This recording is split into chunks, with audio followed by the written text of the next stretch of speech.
But we did not come here just to clean up crises. We came here to build a future.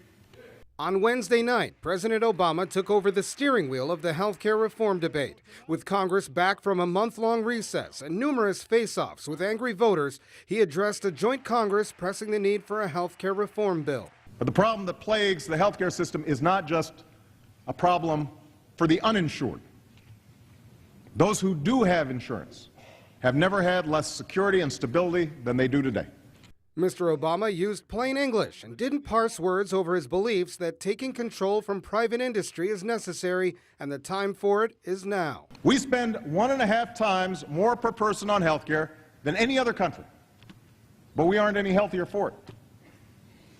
This is one of the reasons that insurance premiums have gone up 3 times faster than wages.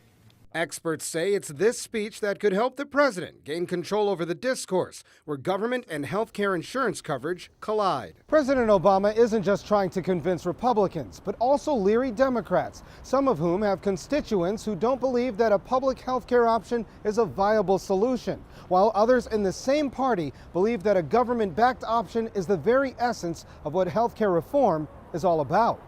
What he's saying here is that there are extreme costs of doing nothing, and if anyone had that bill on the plate right now that would say, okay, let's keep the status quo, no one would vote for that. Recent estimates put 47 million Americans without coverage. The United States spends $2.5 trillion on health care, and it makes up nearly 20% of America's GDP. It's why so many aspiring entrepreneurs cannot afford to open a business in the first place, and why American businesses that compete internationally, like our automakers, are at a huge disadvantage.